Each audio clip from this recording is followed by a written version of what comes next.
Biblia explicada, un recorrido diario por las Sagradas Escrituras. Continuamos nuestro análisis, nuestro recorrido sistemático por las Sagradas Escrituras. Hoy lo hacemos con el capítulo número 3 del profeta Jeremías, que es la continuación de una sección primaria que va desde los capítulos del 2 hasta el 6. El bosquejo que ustedes ven en pantalla, que es la continuación de esta sección, nos presenta una invitación al pueblo infiel de Israel a volver a Dios. Una invitación que también es para ti y para mí. Entonces podemos dividir este capítulo 3 en 5 partes. Los versículos del 1 al 5, la infidelidad vergonzosa y los privilegios perdidos. Los versículos del 6 al 11, la culpabilidad de Judá que excede a las otras 10 tribus del norte que ya pues prácticamente no existían porque habían sido dominados por los asirios. Sin embargo, todavía había israelitas en esos territorios mezclados con otras naciones a los cuales después se les llamó samaritanos. La tercera parte va desde los versículos del 12 al 20, donde hay una renovada exhortación a ambas casas, tanto de Israel del norte al arrepentimiento como a Judá del sur, con promesas de reunión y restauración, porque el plan original de Dios todavía seguía en pie. Después tenemos una oración de confesión a favor de Israel, entre los versículos 21 hasta el 25, y ya después tenemos el capítulo 4, que lo vamos a estudiar en el próximo video, donde hay una demanda de una conversión del corazón, es decir, que haya un cambio estructural desde adentro hasta que se exteriorice. Leemos entonces los versículos del 1 hasta el 5. Vamos a colocarlo aquí en pantalla. Como esto es la continuación del capítulo anterior, o sea, mantenemos la secuencia. Si tú ya leíste el capítulo 2, esta es la secuencia. Esta expresión dicen quizás sea una traducción inadecuada. Otras versiones quizás los digan de otra manera. ¿Ok? Se dice,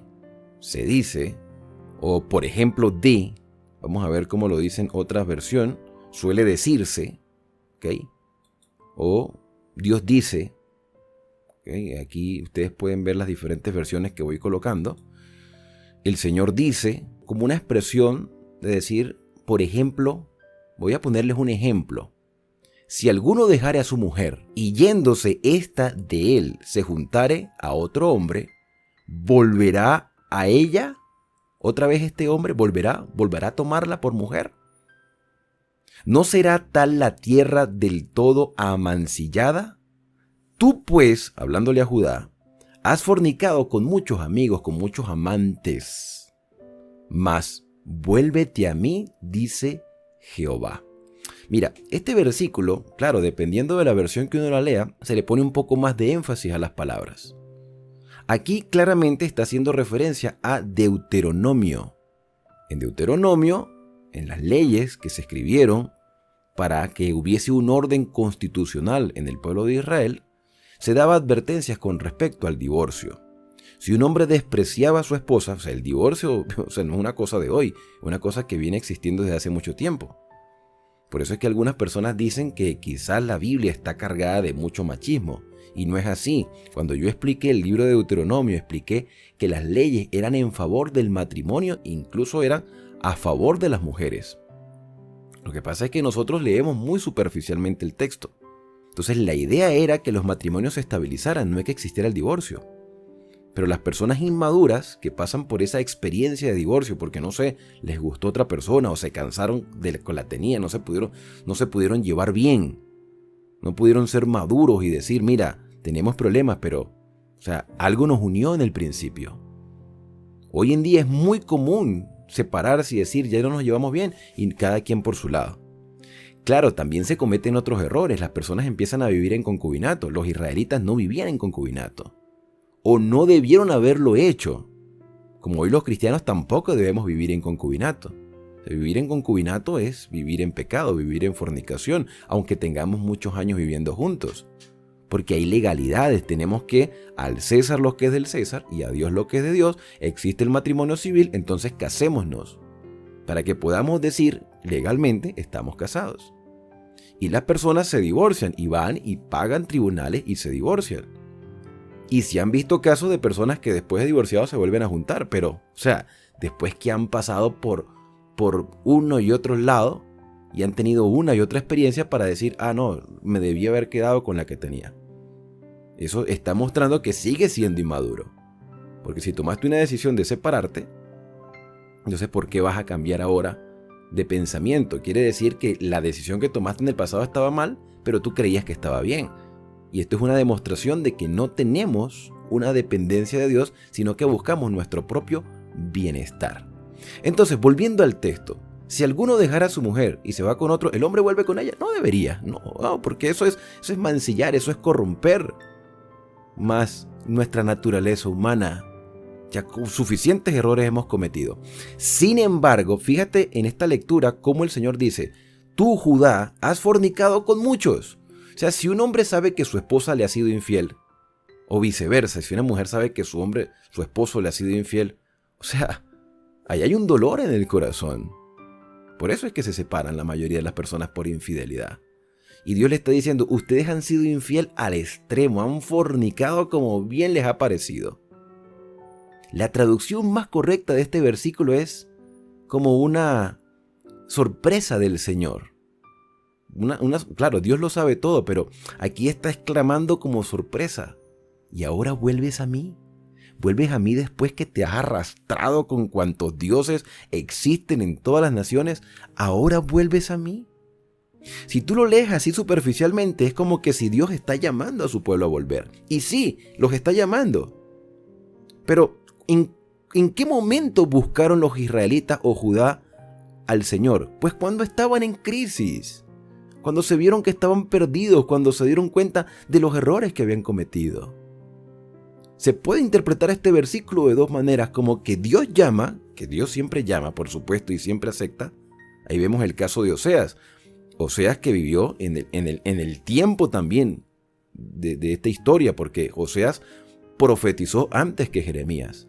Y ahora Jeremías está confirmando el mensaje y está diciendo, ahora te vuelves al Señor después que has disfrutado de todos los placeres. Bueno, no importa. Aún así el Señor te recibe porque te ama de verdad. Alza tus ojos a las alturas, dice el versículo 2, y ve en qué lugar no te hayas prostituido. Mira todas las aberraciones que has hecho. Junto a los caminos te sentabas con ellos, como árabe. ¿Por qué se habla como árabe? Los árabes eran comerciantes, comercializaban con cualquier persona y ofrecían sus productos a cualquier persona con tal de recibir un beneficio, una ganancia. Bueno, Judá se prostituyó al punto de comercializarse con cualquiera. Y con tus fornicaciones y con tu maldad te has contaminado en la tierra. Por esta causa las aguas han sido detenidas. Por eso has sufrido la consecuencia, porque has vivido a tu manera. Te faltó la lluvia tardía que era tan importante para las cosechas, para que las plantas florearan y diesen su fruto. Y has tenido frente de ramera y no quisiste tener vergüenza. Frente de ramera, es decir, mira, te importó poco lo que los demás pensaran. Como nación, hiciste las cosas según tu propio parecer, te prostituiste y te deleitaste en esa prostitución espiritual. Entonces, si desde el punto de vista moral la prostitución es inadecuada, aunque muchos lo practican, ¿sí? Tanto los que se venden como los que pagan por ellas, si moralmente es mal visto, imagínense ustedes desde el punto de vista espiritual que nosotros hagamos las cosas que Dios ha condenado, y hace esa comparación de una mujer infiel, y aún así Dios está dispuesto a recibirnos. Si el ser humano no perdona, Dios sí perdona. Y si han visto casos de perdón, pero siempre está ese dolor en el corazón, para que recordemos que ese mismo dolor también lo siente Dios cuando tenemos una vida espiritual prostituida. A lo menos desde ahora, ¿no me llamarás a mí, Padre mío, guiador de mi juventud? ¿Será que ahora vas a poder cambiar tu rumbo y vas a aprender a depender de mí después de todo lo que has hecho? Guardará su enojo para siempre, eternamente lo guardará. He aquí que has hablado y hecho cuantas maldades pudiste. Me dijo Jehová en los días de Josías. Aquí termina la primera sección y vamos con la segunda. A partir del versículo 6 hasta el versículo 11, Jeremías dice: me dijo Jehová en los días del rey Josías, ¿has visto lo que ha hecho la rebelde Israel? Hablando de Israel del norte, evidentemente también una condenación a Judá, pero Israel del norte ve todo lo que sufrió, y aunque quedan todavía algunos allí, ya no tienen esa libertad que tenían antes. Ella se va con todo monte alto y debajo de todo árbol frondoso y allí fornica. No han aprendido a pesar de estar sufriendo. Y dije, después de hacer todo esto, se volverán a mí. Después de todo lo que han pasado, volverán. Pero no se volvió. Y lo vio su hermana rebelde Judá. Lo que hizo Israel del norte y las consecuencias que están sufriendo, Judá lo sigue haciendo, no importándole los efectos de esos errores. Ella vio que por haber fornicado la rebelde Israel en el norte, yo la había despedido y dado carta de repudio. Es decir, Dios retrajo su protección. Pero no tuvo temor la rebelde Judá, es decir, que era peor la actitud de Judá que la de Israel del norte. No tuvo temor la rebelde Judá, su hermana, sino que también ella se fue y fornicó. Y sucedió que por juzgar ella cosa liviana su fornicación, la tierra fue contaminada y adulteró con la piedra y con el leño, buscando otros dioses. Con todo esto, su hermana, la rebelde Judá, no se volvió a mí de todo su corazón, sino fingidamente. Mire, hermanos, Dios conoce la intención del corazón de cualquier persona. A Dios no se le escapa nada. Nosotros podemos engañar, yo te puedo engañar a ti. No estoy diciendo que lo estoy haciendo, pero existe la posibilidad de que un ser humano engañe a otro. Yo te puedo engañar a ti. Tú me puedes engañar a mí. Nosotros podemos mostrar una fachada, una apariencia, mostrar algo en público y en privado hacer otra cosa. Y como los seres humanos no tenemos previo conocimiento, ni podemos saber las intenciones del corazón ni de lo que pasa por la mente de cualquier persona, eso puede suceder, que engañemos a las personas. Pero a Dios no lo vamos a poder engañar. Tú puedes estar hoy participando de un culto de oración, puedes ir a una iglesia, puedes reunirte con varias personas, puedes mostrar algo en público cuando en realidad no lo sientes, cuando en realidad no es parte de tu vida. Entonces Israel no se volvió, Judá no se volvió a Dios con todo su corazón. Lo buscaban era cuando lo necesitaban y después lo despreciaban. Adoraron al Señor fingidamente. Y me dijo Jehová: ha resultado justa la rebelde Israel en comparación con la desleal Judá. O sea, Israel hizo cosas terribles, hermano. Y sufrieron, y fueron deportados, y perdieron los territorios, y fueron dominados por los extranjeros a causa de su fornicación espiritual. Pero Judá era peor. Cuando tú recibes la luz del Señor, la idea es que experimentes un cambio, no que sigas las tendencias de los demás. Y Dios en esta época, en la época que tú y yo estamos viviendo hoy, hay mucha más luz, hay mucha más revelación, porque hay muchas más herramientas. Hoy tenemos cantidades de versiones de la Biblia, tenemos comentarios, tenemos personas que dedicaron su vida a la interpretación en el idioma original de la Biblia para que hoy pudiéramos tener un mensaje limpio. Hay mucha más luz, por lo tanto hay mucha más responsabilidad para nosotros. Y si ignoramos esa luz, seremos juzgados por esa luz que hemos recibido. Ve y clama, dice el versículo número 12. Ve y clama estas palabras hacia el norte. Ya comienza aquí la tercera sección hasta el versículo 20. Ve y clama estas palabras hacia el norte, allá arriba en Israel. Vuélvete, oh rebelde Israel, a los que quedaron en Israel, a los que quedaron en el norte. Ya no como una nación, sino como una dependencia de otra nación, pero allí estaban. Dice Jehová: no haré cesar mi ira sobre ti, porque misericordioso soy yo, dice Jehová, no guardaré para siempre mi enojo. Yo los puedo renovar, yo los puedo restituir. Yo les puedo dar esa misma gloria y fortaleza que tenían al principio, pero ustedes necesitan experimentar un cambio. Reconoce lo mismo que tenemos que hacer tú y yo el día de hoy. Reconocer nuestra maldad, porque contra Jehová nuestro Dios, claro, aquí el mensaje es personalizado. Reconoce pues tu maldad, porque contra Jehová tu Dios has prevaricado. Fornicaste con los extraños debajo de todo árbol frondoso y no oíste mi voz, dice Jehová. Este mensaje, hermano, es para ti y para mí en este día. Reconozcamos que nos hemos equivocado. Como cristianos hemos cometido errores. En nuestras iglesias hemos cometido errores. El Señor dice: reconoce. Este es el primer paso para recibir el perdón, el reconocimiento. Si negamos que tenemos pecado, nos estamos engañando a nosotros mismos y la verdad no está en nosotros. Entonces, primero hay que reconocer, y lo segundo es experimentar la conversión, es decir, el cambio de vida. De nada sirve reconocer y quedarme allí estancado. Necesito reconocer, y aquí hay principios evangelísticos. Necesito reconocer y después dar un giro de 180 grados y por fin seguir el camino que Dios nos ha trazado. Convertíos, hijos rebeldes, dice Jehová, porque yo soy vuestro esposo y os tomaré 1 de cada ciudad y 2 de cada familia y os introduciré en Sión. 1 de cada ciudad. Está en el hebreo. Las ciudades representan los lugares o los pueblos pequeños. Sí, aquí se habla de ciudad, pero se mencionaba, nosotros tenemos un concepto de ciudad diferente a los que tenían ellos. Ellos consideraban ciudad las pequeñas poblaciones. Y las familias ya eran territorios más avanzados porque eran las tribus completas. ¿Sí? Entonces las familias, porque todos están en un mismo territorio, pequeñas ciudades, grandes extensiones, es decir, todos tenían la oportunidad de escuchar este mensaje, pero no todos lo iban a aceptar y habría un remanente, uno, por lo menos 1 de cada ciudad y 2 de cada familia serán introducidos en el monte de Sión. Siempre habrá personas dispuestas, hermano. Mira, no importa lo degradante que esté el mundo el día de hoy. Hay familias, hay personas, hay quienes quieren hacer la voluntad del Señor. Por eso este mensaje debe llegar a mucha gente.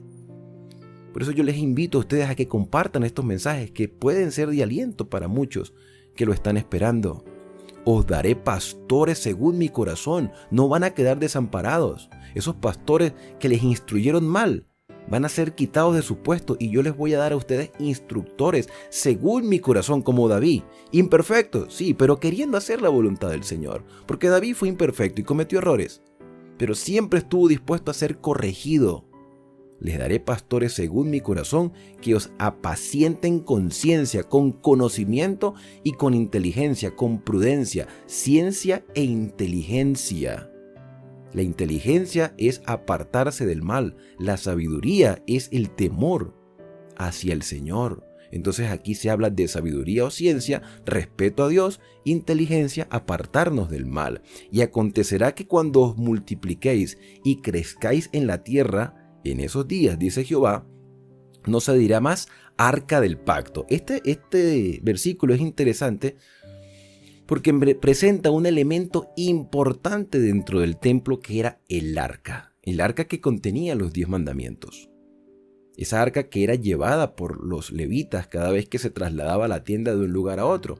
Pero teniendo ya el templo en Jerusalén, muchos iban a Jerusalén a adorar, a participar de las fiestas, pero perdían de vista el sentido original de esas celebraciones, como hoy podemos perder el sentido original del día de reunión en el culto que debe bíblicamente hacerse como la Escritura lo presenta, hacerse en el día del Señor, que es el sábado, el Shabbat, aunque muchos van el domingo. Pero bueno, aquí lo que está hablando es que ponían su mirada más en las estructuras, ponían su mirada más en los muebles del santuario que en el símbolo que ellos representaban. Entonces no se dirá más arca del pacto. De hecho, el arca del pacto desapareció en el tiempo de Jeremías y nunca más se supo de esa arca. Desapareció el arca por completo. Hasta el día de hoy muchos la buscan, pero Dios no va a permitir que esa arca vuelva a aparecer. Dios, de alguna manera, el Señor la hizo desaparecer porque ya no tiene validez. Ahora tenemos algo mucho mejor en el reino de los cielos, porque dentro de esa arca estaban los mandamientos de Dios, que es el fundamento del gobierno divino. Entonces no es ver solamente el arca, sino ver la esencia de lo que ella representa. Los mandamientos de Dios no solo deben estar escritos en tablas de piedra, deben estar dentro de nuestro corazón. Ya no se dirá más arca, ya no estaremos dependiendo de lo material. Ni vendrá el pensamiento, ni se acordarán de ella, ni la echarán de menos, ni se hará otra arca. En aquellos días llamarán a Jerusalén trono de Jehová, porque el arca representa el trono de Dios. Y el trono de Dios está sobre un enlosado de zafiro. Y el zafiro, el color azul, representa la fidelidad. Habrá fidelidad al gobierno de Dios desde nuestro corazón y eso se va a exteriorizar. Entonces, ya no miramos el arca, que era un símbolo, sino que miramos al trono universal, el gobierno de Dios, que es firme y estable, que no cambia. En aquel tiempo llamarán a Jerusalén, es decir, a ese pueblo remanente, a ese Jerusalén tanto físico como espiritual, porque esto era para Jerusalén físico, pero bueno, no le prestaron atención y ahora nos toca a nosotros, habitantes de la Nueva Jerusalén, ser o demostrar públicamente que dependemos del gobierno universal de Dios. En aquel tiempo llamarán a Jerusalén trono de Jehová, y todas las naciones vendrán a ella en el nombre de Jehová en Jerusalén, ni andarán más tras la dureza de su malvado corazón porque han experimentado un cambio de vida. Eso quiere decir que muchas personas van a buscar hacer la voluntad del Señor y nosotros estaremos allí para orientarles así como Dios nos ha orientado a través de sus instrumentos. En aquellos tiempos irán de la casa de Judá a la casa de Israel y vendrán juntamente de la tierra del norte a la tierra que hice heredar a vuestros padres. Es decir, habrá una renovación. Vendrán de Israel a Judá, de Judá irán a Israel, serán una familia espiritual y harán la voluntad del Señor. Yo preguntaba, ¿cómo os pondré por hijos y os daré la tierra deseable, la rica herencia de las naciones? Muy parecido al principio. Tú has fornicado, le dice el Señor, ¿ahora vienes a mí? Ustedes han sido hijos rebeldes. ¿Y cómo los llamaré yo hijos? Pues experimentando una conversión. Fíjate que aquí hay dos metáforas. La metáfora del matrimonio, que es la fidelidad, y la metáfora del padre y el hijo. El padre que ama a su hijo y el hijo que respeta a su padre. Esa es la relación que Dios tiene con nosotros, una relación de intimidad, de fidelidad, y Él espera fidelidad por nuestra parte. Él es responsable como un padre y nosotros debemos respetar a nuestro Padre. ¿Cómo os pondré por hijos y os daré la tierra deseable, la rica herencia de las naciones? Y dije, me llamaréis Padre mío y no os apartaréis de en pos de mí. Pero como la esposa infiel abandona a su compañero, así prevaricasteis contra mí. En este momento estás mal. Puedes cambiar. Has hecho cosas equivocadas, pero hoy es el día de tu transformación. Como esposa infiel que abandona a su compañero, así prevaricasteis contra mí. Oh casa de Israel, dice Jehová. Voz fue oída sobre las alturas, llanto de los ruegos de los hijos de Israel, porque han torcido su camino. Han torcido el camino del Señor su Dios, del cual se han olvidado. Se han ido a las montañas y en lugar de reverenciar al Señor allí, lo que hicieron fue abominaciones. Nuevamente Dios repite, convertíos. Reconozcan. Y por segunda vez se repite la palabra conversión, conviértete, déjate transformar, hijos rebeldes, y sanaré vuestras rebeliones. Yo puedo hacer un cambio en ustedes, dice el Señor. He aquí nosotros venimos a ti porque tú eres Jehová nuestro Dios. Esa debe ser nuestra respuesta. Venimos nosotros, venimos ante ti, Señor, porque tú eres el Dios verdadero. Ciertamente, y aquí se muestra ya la experiencia de transformación, ciertamente vanidad son los collados. ¿Por qué? Porque en los collados, en esos lugares altos que menciona los libros de Crónicas y Reyes, que la gente iba y adoraba en los altos, adoraban, creían ellos que adoraban a Dios, lo adoraban a su manera, pero en realidad estaban haciendo todo lo contrario. Ciertamente vanidad son esos collados y el bullicio sobre los montes. Ciertamente en Jehová nuestro Dios está la salvación de Israel. La manera como nosotros hemos venido haciendo las cosas están mal, pero Dios nos transforma y nos permite vivir de acuerdo a su voluntad. En Dios está nuestra salvación. No dependemos de las estructuras, no dependemos de los sistemas, no dependemos de las organizaciones. Las personas ponen su confianza en la estructura, sean católicos o protestantes, dependen de sus organizaciones e iglesias o congregaciones, cuando en realidad nosotros debemos ser la iglesia del Señor fiel, desde nuestro corazón hasta nuestras acciones externas. Porque en Dios está nuestra salvación. Confusión consumió el trabajo de nuestros padres desde nuestra juventud, sus ovejas, sus vacas, sus hijos e hijas. Confusión había, pero ya no la hay. ¿Cómo sabemos que había confusión? Porque aquí dice que sacrificaban ovejas, vacas, incluso a sus propios hijos, allá en los collados. A Moloc y a otros dioses extranjeros que en realidad no son dioses. Y eso fue vano porque había confusión. Hoy, hermanos, hoy puede haber confusión. No necesitamos pasar por esa confusión, pero la puede haber. Confusión es lo que Satanás ha tratado de introducir en los corazones de las personas, que ya la gente ni siquiera sabe qué creer, porque vemos iglesias que cada una predica según su propia percepción, y hay confusión, pero Dios nos muestra el verdadero camino. Si tú quieres hacer la voluntad del Señor, no habrá confusión. Mirad que nadie os engañe, dijo el Señor Jesús. Vendrán muchos en mi nombre y dirán muchas cosas, pero no le creáis, porque Dios ya ha revelado su voluntad. Y en Apocalipsis capítulo 13 vemos a una bestia que causa confusión incluso dentro del pueblo de Dios. Pero los fieles se mantienen firmes y leales al Señor sobre todas las cosas. Es posible que hoy estemos adorando erróneamente. Es posible que hoy no estemos haciendo las cosas de acuerdo a lo que Dios lo ha establecido, pero aún hay esperanza para nosotros, porque podremos reconocer la voluntad del Padre Celestial. Yacemos, dice el versículo número 25, con esto ya terminamos. Voy a colocar el versículo un poquito más grande. Aquí hay un reconocimiento. El problema del ser humano es que a veces no reconoce porque somos orgullosos, pero aquí hay un reconocimiento. Yacemos en nuestra confusión y nuestra afrenta nos cubre, porque pecamos contra Jehová nuestro Dios, nosotros y nuestros padres, desde nuestra juventud y hasta este día. Y no hemos escuchado la voz de Jehová nuestro Dios. ¿Es triste que termine el capítulo así? No, porque aquí hay un reconocimiento. Y cuando nosotros reconocemos, hermanos, estamos dando el primer paso para aceptar lo que Dios tiene para nosotros. Hoy tenemos que reconocer que no estamos adorando a Dios correctamente. Es cuestión de echarle una mirada a las iglesias que tenemos alrededor. Incluso, échale una mirada a la iglesia donde tú asistes, aunque hay algunas personas que no quieren asistir a ninguna porque se han sentido decepcionados, pero están buscando hacer la voluntad del Señor. Échale una mirada a las congregaciones actuales. Un bullicio, un desorden, que eso parece unas minitecas, eso parece una fiesta que nada tiene que ver con lo espiritual, aunque lo hagan en el nombre del Señor. Hoy en día se pisotea los mandamientos de Dios y le creemos a los predicadores cuando dicen que eso ya quedó abolido.